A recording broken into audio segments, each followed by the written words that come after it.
Hello guys, मैं हूँ प्रतीक और आप देख रहे हैं हंटर एक्स हंटर का मांगा एक्सप्लेनेशन, वो भी हिंदी में।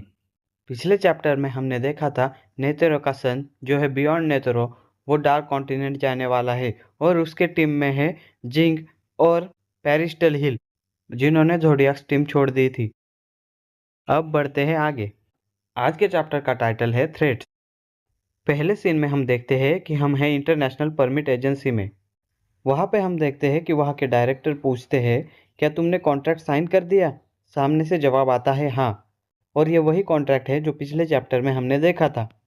उसके हाँ को सुनकर डायरेक्टर आगे बोलते हैं, हमारा काम है कि ट्रैवल्स पर रिसर्च करना और दुनिया के डाटाबेस में जोड़ना और नई नई जगहों की जानकारी, उनके क्लाइमेट्स और उनके रिस्क, इनकी लेवल्स बनाना और वहाँ पर जो खतरे हैं उनकी जानकारी से हमारे देश के लिए सेफ्टी इंडेक्स बनाना।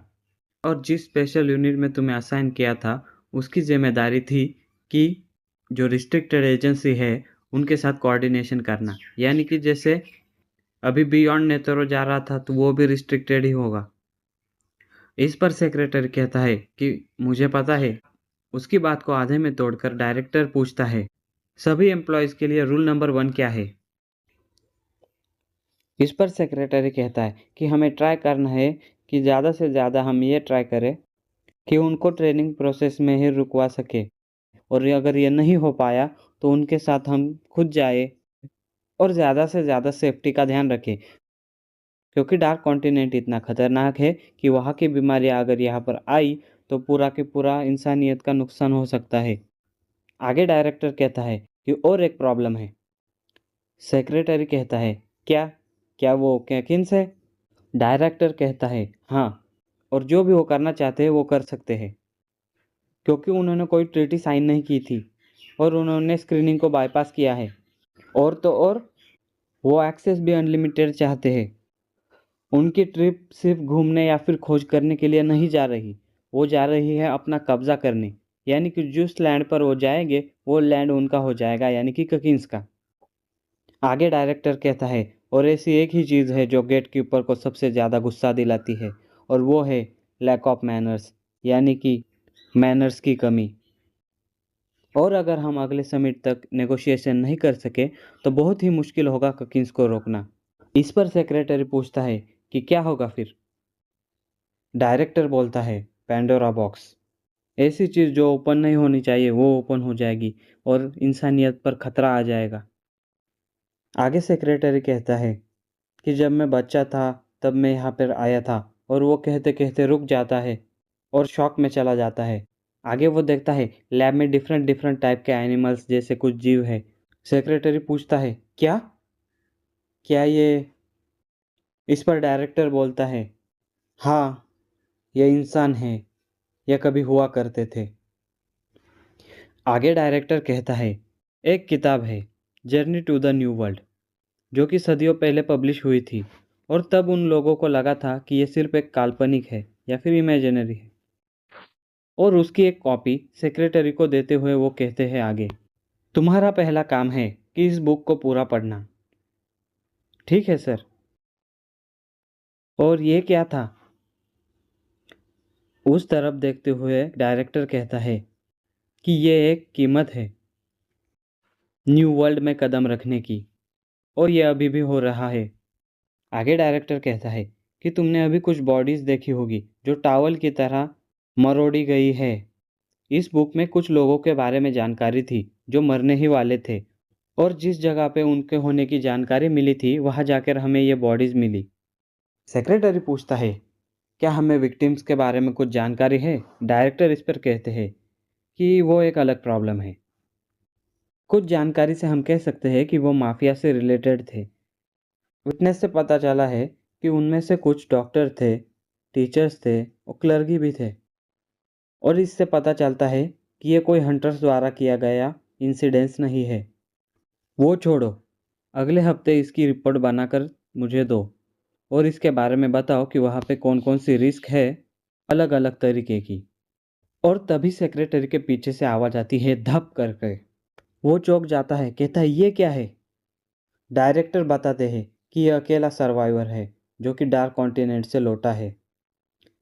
लेकिन ये अभी इंसान नहीं रहा।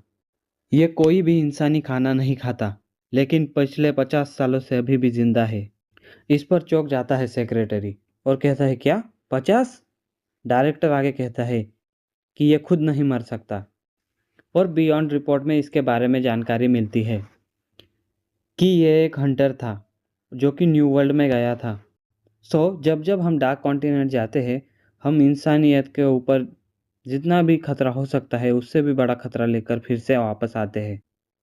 आगे सेक्रेटरी वहाँ से चला जाता है और घर पे अपनी रिपोर्ट पढ़ता है। उसमें लिखा होता है कि पॉलिटिकल रीजंस की वजह से V5 कंट्रीज़ ने हंटर एसोसिएशन को ना बताते हुए सीक्रेटली अपने रिसर्च टीम को वहाँ पर भेजा था। और मेरा बच्चा बियॉन्ड, वो भी उनमें से एक था एक्सपर्ट जो टीम्स वहाँ पे गई थी। और मेरी वार्निंग्स को इग्नोर करके वो जिस रास्ते से हम कभी नहीं गए उस रास्ते पर चला गया। और वापस आया भी तो कुछ नए थ्रेट्स के साथ। और वो वापस जाना चाहता था, लेकिन मैंने उस पर रोक लगा दी मेरे मरने के बाद भी। और हंटर एसोसिएशन ने भी यही करना चाहिए।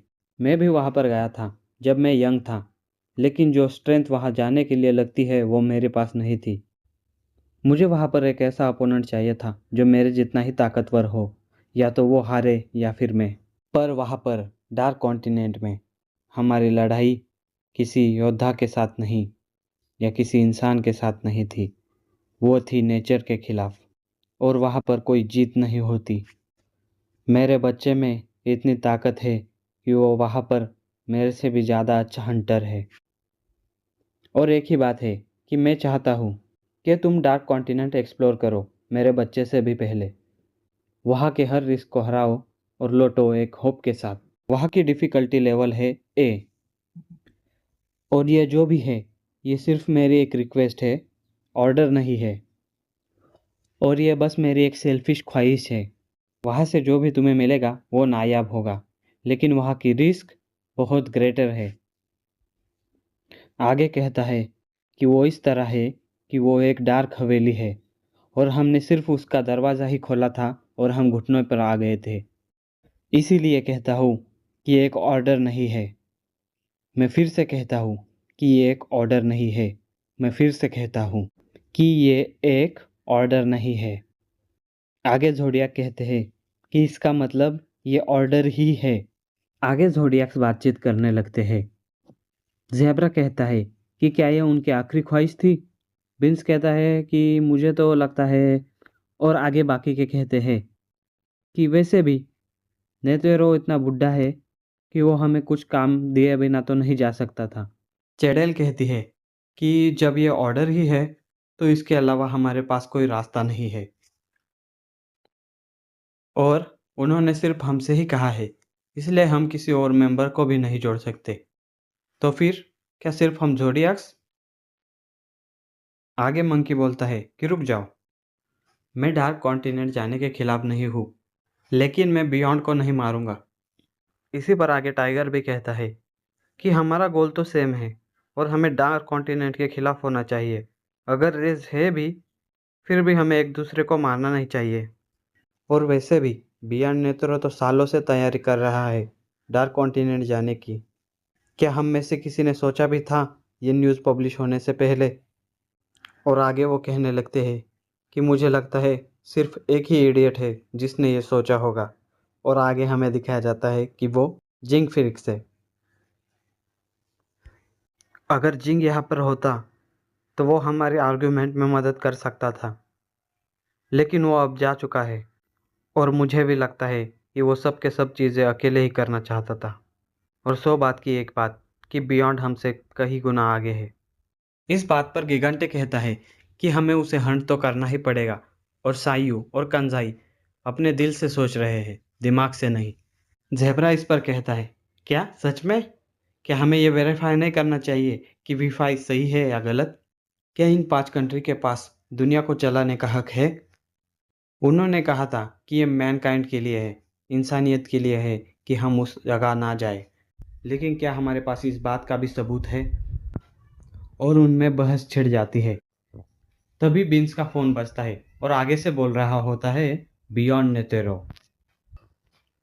बियॉन्ड नेथरो उस बिल्डिंग में पहुंच चुका था। फिर हम देखते हैं कि वो उनके सामने खड़ा है और वो कहता है, इट्स बीन अ वाइल, यानी कि बहुत दिन हो चुके हैं।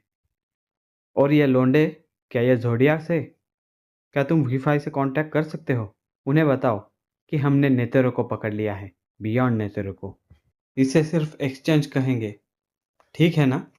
और अगले पैनल में हम देखते हैं कि आईपीए का सेक्रेटरी वो किताब पढ़ रहा है, journey to the new world वाली। और वो पढ़ता है 5 बीमारियां जो इंसानों ने लाई डार्क कॉन्टिनेंट से। बोटेनिकल वेपन ब्रायन, जो रक्षा करता है किसी प्राचीन खंडहर की। एआई डिजायर टाइप एंटिटी, जो कि इंसानों की इच्छाएं पूरा करता है, लेकिन इसके बदले जो लेता है वो इससे भी भयानक हो जाता है। एक जुड़वा सांप हेलबेल, ऐसा राक्षस जो अपने शिकार को खून का प्यासा बना देता है। एक पैरासाइट एंटिटी, ये इंसानों के अंदर घुसकर उन्हें कंट्रोल या डिस्ट्रॉय कर देता है। ज़ॉम्बी, एक अमर दिखने वाली बीमारी जो कि ज़ॉम्बी की तरह ही पैथेटिक है।